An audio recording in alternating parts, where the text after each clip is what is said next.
Hello friends, कैसे हैं आप सब लोग। आशा करता हूं कि आप सब लोग बहुत अच्छे होंगे, मस्त होंगे, स्वस्थ होंगे।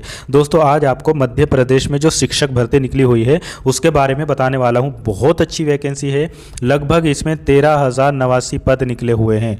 और इतनी बड़ी वैकेंसी में इन्होंने दिव्यांगजनों को यहाँ पर 6% का रिजर्वेशन दिया है। मतलब दिव्यांगजन अगर एमपी से है, अगर अदर स्टेट के भी है तो उनके लिए भी बेनिफिट है, लेकिन अगर एमपी के दिव्यांग हैं यहाँ पर तो ये समझ लीजिए कि उनके लिए भर भर के वैकेंसी है। मैं भी आपको बताने वाला हूँ।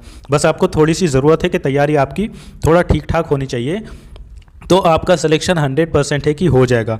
अब इसके लिए कौन पात्र है, कौन नहीं है, कौन इसमें एलिजिबल है, कौन इसमें एलिजिबल नहीं है, डीएड वाले या बीएड वाले भर पाएंगे क्या इसमें, या एनआईओएस वाले भर पाएंगे क्या इसमें, ये सारी बातें मैं बताने वाला हूँ। क्योंकि ये शिक्षक भर्ती है तो इसमें डीएड या डीएलएड या बीएड वाले एलिजिबल है नहीं, ये सारी चीज़ें आगे मैं आपको बताने वाला हूँ। तो अगर आप शिक्षक भर्ती की तैयारी कर रहे हैं और आप या तो एमपी से है या एमपी के अदर के भी है, और आपने, मैं आपको पहले क्लियर कर दूँ, आपको पूरी वीडियो देखने की ज़रूरत नहीं है जो एलिजिबल नहीं है। अगर आपने एमपी टेट दिया है, चाहे आप एमपी से हो या एमपी के बाहर के हो, और आपने एमपी टेट पेपर 1 दिया है तो आप इसमें एलिजिबल हो, 2020 और 2024 वाला। अगर आपने एमपी टेट नहीं दिया है तो आप ये फॉर्म फिल नहीं कर पाएंगे। ठीक है, तो मैं नहीं चाहता कि जिन भाई बहनों को इसमें फिल नहीं करना है उनका टाइम इस वीडियो पर वेस्ट हो। लेकिन जिन्होंने एमपी टेट पेपर 1 दिया है वो इस वीडियो को पूरा ज़रूर देखना, क्योंकि मैं इसमें बहुत अच्छी चीज़ें आपको बताने वाला हूँ और कहाँ पर कितनी वैकेंसी है आपकी, ये सब कुछ आपको समझाने वाला हूँ। ठीक है, अब देखो दोस्तों, क्योंकि इसमें बहुत सारी वैकेंसी है तो उसमें अलग अलग ही बताना पड़ेगा, तो थोड़ा सा टाइम लगेगा, इसलिए आप इसको अच्छे से देख लेना, समझ लेना। बाकी बीएड, डीएड और डीएलएड इन सबका कन्फ्यूज़न में मैं आपको दूर करने वाला हूँ, आपको टेंशन लेने की ज़रूरत नहीं है। बस आप इस वीडियो को लाइक कर दो। और एक बहुत अच्छा ऑप्शन आया है वीडियो को की ग्रोथ बढ़ाने के लिए। आप अगर चाहते हो कि ये वीडियो ज़्यादा से ज़्यादा डिसेबल्ड भाई बहनों की हेल्प करे, तो आप हाइप का जो ऑप्शन आया है उस पर क्लिक करके आप पॉइंट दे सकते हैं। जहाँ से आप कमेंट करते हैं, राइट से लेफ़्ट को स्क्रॉल करेंगे तो वहाँ पर कुछ पॉइंट है आपके कमेंट बॉक्स में, वहाँ पर उसको आप वीडियो को हाइप कर सकते हो। ठीक है, चलो हम शुरू करते हैं ये आज का वीडियो। दोस्तों, वैसे ये फॉर्म फिल होना शुरू हो जाएंगे 18/7/2025 से, और 1/8/2025 तक ही फॉर्म फिल हो गए। आपके पास में केवल और केवल 10-12 दिन का टाइम रहेगा, इसलिए आप जितना जल्दी हो सके जैसे ही फॉर्म भरना शुरू हो तुरंत फॉर्म भरने लगना। और सबसे अच्छी बात यह है एमपी वालों की कि इन्होंने बता दिया कि आपका एग्ज़ाम भी 31 अगस्त 2025 से शुरू हो जाएगा। यानी आप फॉर्म भरेंगे और 1 महीना बाद आपकी परीक्षा हो जाएगी, फिर आपका सिलेक्शन वगैरह होना शुरू हो जाएगा। तो बहुत ही अच्छी अपॉर्चुनिटी है एमपी वालों के लिए, और जिन्होंने एमपी टेट दे रखा है अदर स्टेट वालों के लिए। ठीक है, देखो इसमें जो फॉर्म भरने की फ़ीस लगेगी वो यूआर की अनरिजर्व मतलब जनरल वालों की यहाँ पर 500 रुपये फ़ीस लगेगी। अब जो एमपी के जनरल है, यूआर है, उनकी भी 500 लगेगी, और जो अदर स्टेट वाले वो किसी भी कैटेगरी के हो, या दिव्यांग हो या SC/ST कोई भी हो, उनकी सबकी भी फ़ीस यहाँ पर 500 रुपये लगेगी। और जो एमपी के रहने वाले मूल निवासी, अनुसूचित जाति, अनुसूचित जनजाति, अन्य पिछड़ा वर्ग या EWS या दिव्यांग भाई बहन हैं, उनकी यहाँ पर 250 फ़ीस लगेगी। और इसमें जो बैकलॉग की वैकेंसी है उसके बारे में भी बताऊँगा, उसके लिए कोई भी फीस आपकी नहीं लगेगी। देखो, जैसा मैंने आपको बताया कि ये 31 अगस्त से पेपर आपके शुरू हो जाएंगे। इन्होंने सब दिया है कि पहली शिफ्ट कब रहेगी, दूसरी कब रहेगी, ये आप देख लेना, इसकी अभी कोई ज़रूरत नहीं है। अब देखो, मैं बता देता हूँ कि कौन कौन इसमें एलिजिबल है।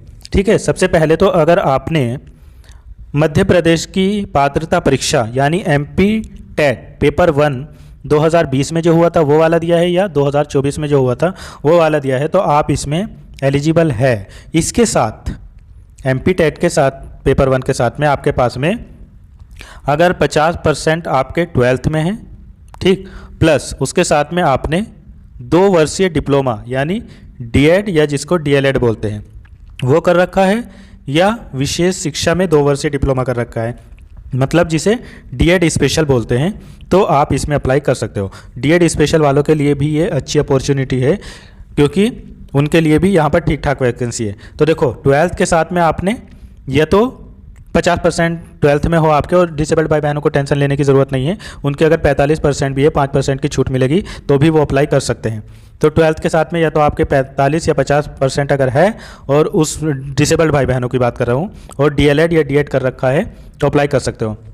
अगर आपने डीएड या डीएलएड एनआईओएस से भी कर रखा है तो भी आप इसमें अप्लाई कर सकते हो। ठीक, दूसरी कंडीशन इसमें देख लो, अगर आपके पास में 45% है और उसके साथ में आपने NCTE से 2 वर्षीय डिप्लोमा कर रखा है तो भी आप इसमें अप्लाई कर सकते हो, या अगर आपने 50% अंकों के साथ में 12th कर रखा है और उसके साथ में प्रारंभिक शिक्षा में 4 वर्षीय स्नातक उपाधि यानी BLED कर रखा है, जो पीछे कोर्स हुआ था BA के साथ में BEd DLED 4 वर्ष का जो था वो वाला कर रखा है तो भी आप इसमें अप्लाई कर सकते हो।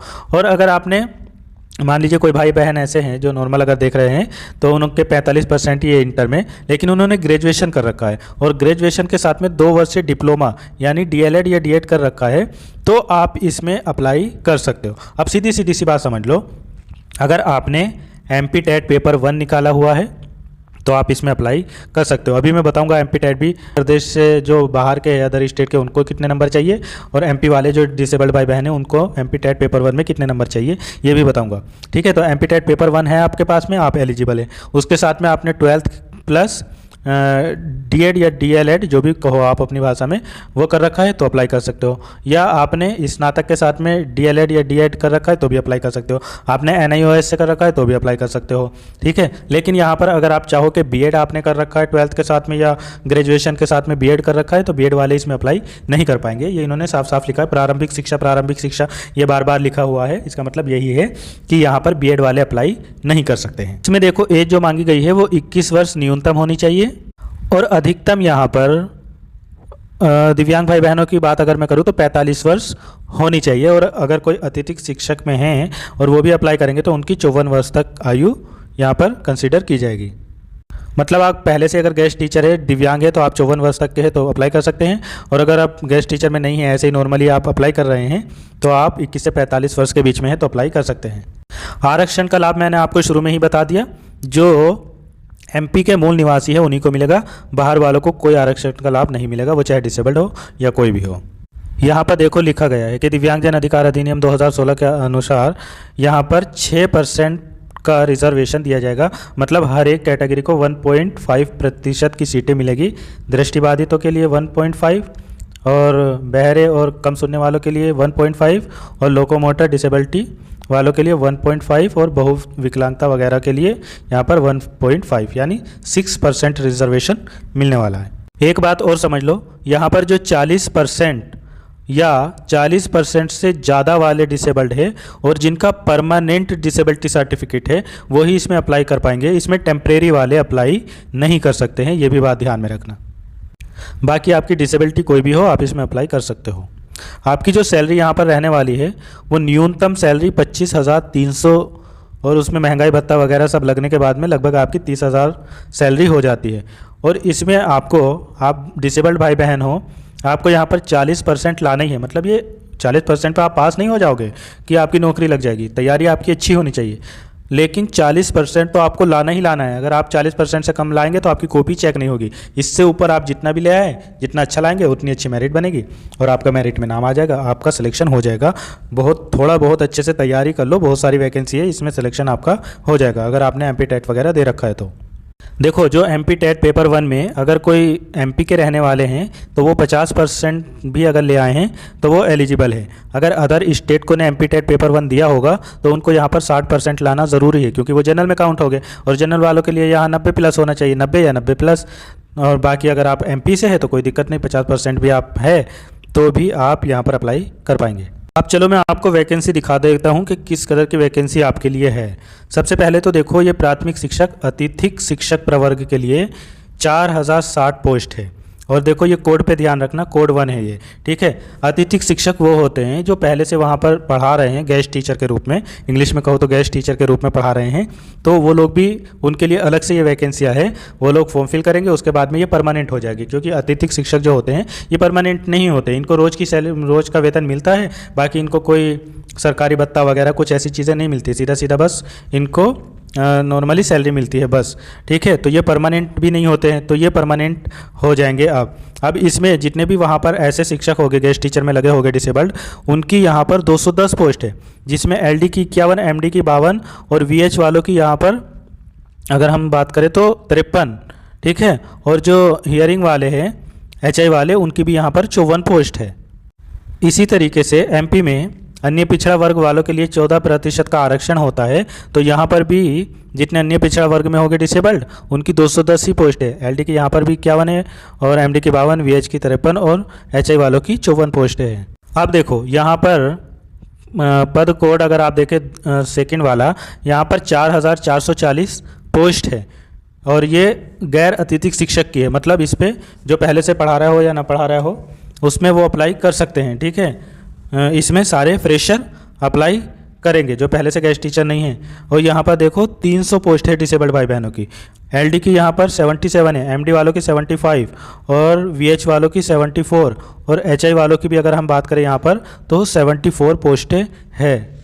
इसी तरीके से जो अन्य पिछड़ा वर्ग वाले हैं उनके लिए भी एलडी यहाँ पर 300 पूरी पोस्टें हैं और एलडी की 77, एमडी की 75 और वीएच की और एचआई वालों की 74 है। जिन लोगों ने स्पेशल डीएड कर रखा होगा उनके लिए आरसीआई में रजिस्ट्रेशन ज़रूरी है, उनके पास में रजिस्ट्रेशन नंबर होना चाहिए आरसीआई का।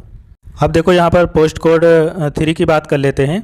ये भी अतिथिक शिक्षक के लिए है और यहाँ पर 48 पोस्ट है कुल डिसेबल्ड भाई बहनों की, जिसमें एलडी की 12, एमडी की 12, वीएच की 12 और एचआई वालों की भी 12 पोस्ट हैं। और ये वाली पोस्ट जो है ये बैकलॉग की पोस्ट है, मतलब इसमें केवल एसटी वाले, क्योंकि एसटी वालों की पोस्ट बची हुई थी, एसटी वाले ही अप्लाई कर सकते हैं।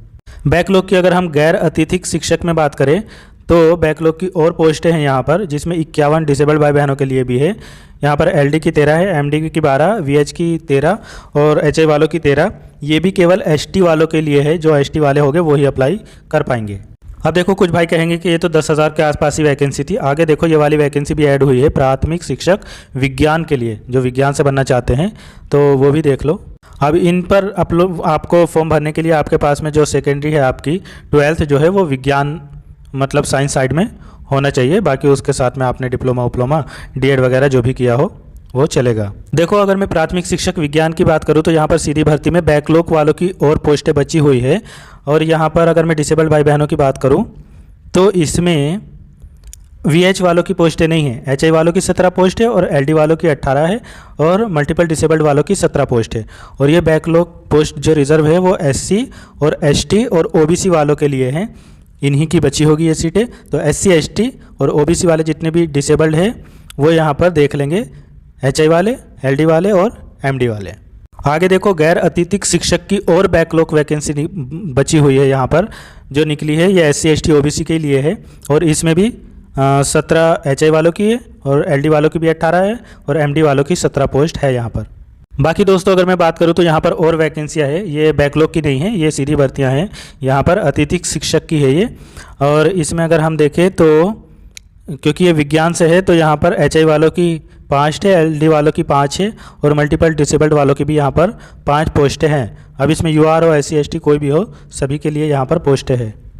यहाँ पर भी 14% का जो आरक्षण मिला है अन्य पिछड़ा वर्ग को, उसमें भी डिसेबल्ड में एचआई वालों की 5, एलडी वालों की 5 और एमडी वालों की 5 पोस्टें हैं। यहाँ पर गैर अतिथिक शिक्षक की भी देखो भर्तियाँ हैं विज्ञान में, तो इसमें भी एचआई वालों की 5 है, एलडी वालों की 6 है, एमडी वालों की 5 पोस्टें हैं। बाकी यहाँ पर UR, EWS, SC ST OBC सभी के लिए ये पोस्टें हैं। और दूसरी बात यह है कि डिसेबल्ड भाई बहन जिस कैटेगरी के होंगे वो अपनी कैटेगरी जरूर चूज़ करेंगे, उन्हें उसी कैटेगरी में रिजर्वेशन भी दिया जाएगा। यहाँ पर अन्य पिछड़ा वर्ग को 14% का जो आरक्षण है उसमें भी एचआई वालों की 5 है, एलडी वालों की 6 है और एमडी वालों की 5 पोस्टें हैं। बाकी दोस्तों यहाँ पर एसटी वालों की कुछ और बैकलॉग की वैकेंसी है, जिसमें वीएच की 12, एचआई की 12, एलडी की 11, एमडी की 11 पोस्टें हैं। ये अतिथिक शिक्षक की है और गैर अतिथिक शिक्षक में भी है बैकलॉग की। यहाँ पर भी अगर हम बात करें तो वीएच की 12, एचआई की 12, एलडी की 11 और एमडी वालों की यहाँ पर 11 पोस्टें हैं। बाकी दोस्तों अगर आप ऐसे डिसेबल्ड है जिसमें आपको स्क्राइबर वगैरह की ज़रूरत है तो आप स्क्राइबर वगैरह ले सकते हैं, टाइम वगैरह ले सकते हैं, आपको टाइम वगैरह सब कुछ यहाँ पर दिया जाएगा, कोई दिक्कत नहीं होगी। दोस्तों एक नज़र इसके पाठ्यक्रम यानी सिलेबस पे भी डाल लो। यहाँ पर आपसे हिंदी भाषा के क्वेश्चन पूछे जाएंगे, प्रश्न यहाँ पर 15 हो गए और 15 ही यहाँ पर आपको मार्क्स मिलेंगे। इसी तरीके से अंग्रेजी के क्वेश्चन पूछे जाएंगे, 15 ही पूछे जाएंगे, 15 ही मार्क्स हो गए। गणित के यहाँ पर प्रश्न पूछे जाएंगे, 20 क्वेश्चन होंगे, 20 ही मार्क्स हो गए। और विज्ञान के भी पूछे जाएंगे जिसमें 30 क्वेश्चन हो गए, 30 मार्क्स के हो गए। और सामाजिक विज्ञान से आपसे 20 क्वेश्चन पूछे जाएंगे, 20 मार्क्स के हो गए। टोटल आपसे 100 क्वेश्चन पूछे जाएंगे और ये 100 ही मार्क्स के हो गए।